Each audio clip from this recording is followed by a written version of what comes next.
Alcoholes son compuestos orgánicos que derivan de los hidrocarburos al ser sustituidos uno o varios átomos de hidrógeno por otros grupos hidroxilo OH, por ejemplo, propanol, butanol, hexanol, 3-metil-1-pentanol, etc.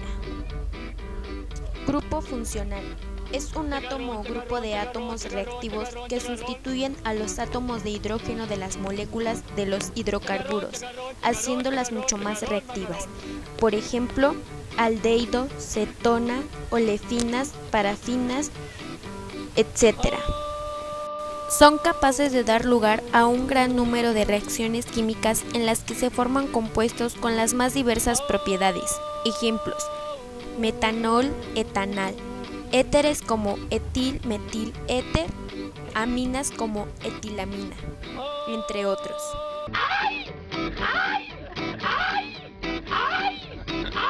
Los alcoholes son compuestos que presentan en la cadena carbonada uno o más grupos oxidrilo. Claro. Las propiedades físicas de un alcohol se basan principalmente en su estructura. ¿Y qué?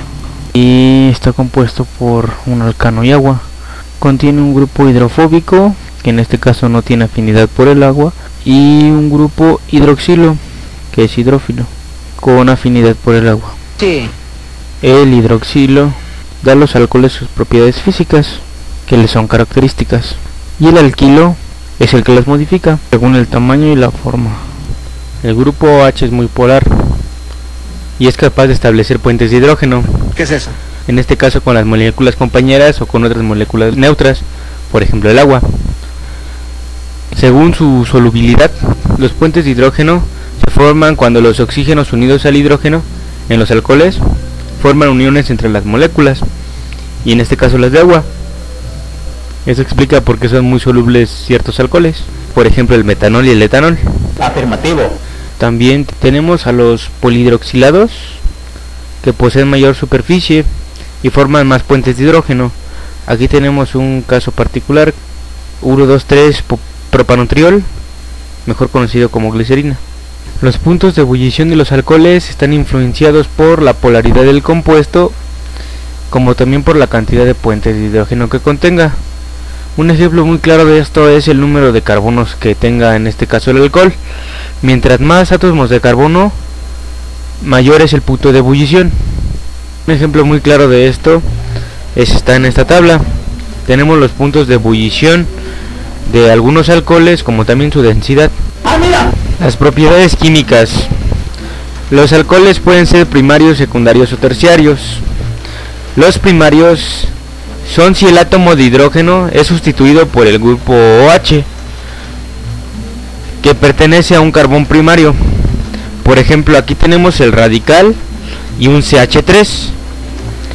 Después sustituimos en el CH3, metemos un OH y pierde un hidrógeno, y por lo tanto el grupo OH queda en un carbón primario porque no tiene ninguna otra conexión con otro radical. El alcohol secundario es si el átomo de hidrógeno sustituido por un grupo OH pertenece a un carbón secundario. Aquí por ejemplo tenemos un carbón secundario porque está unido a dos radicales. En este caso vamos a sustituir con el grupo OH un hidrógeno del carbono, y en la sustitución de aquí tenemos al grupo OH ya con el carbón perdido, el 2-propanol o alcohol isopropílico. Y en el terciario, si el átomo de hidrógeno es sustituido por el grupo OH que pertenece a un carbón terciario. Por ejemplo, aquí tenemos el carbono que tienen los tres radicales. El carbono se le ha retirado el hidrógeno y es sustituido por un grupo OH. Y aquí en este caso se forma el 2-metil, 2-propanol o alcohol terbutílico.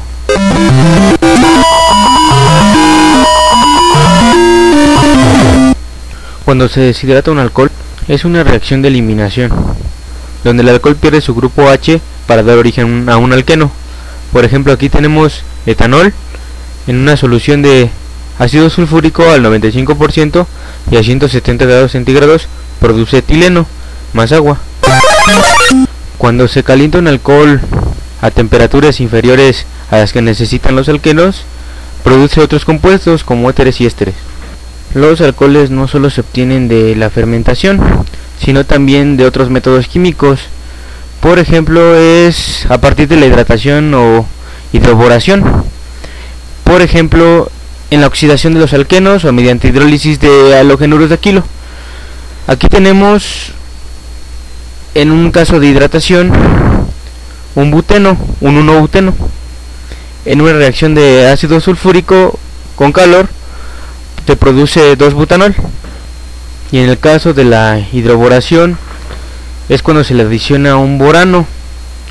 Por ejemplo, aquí tenemos un radical en el caso del alqueno en presencia de peróxido de hidrógeno en un medio alcano y se produce 1-propanol.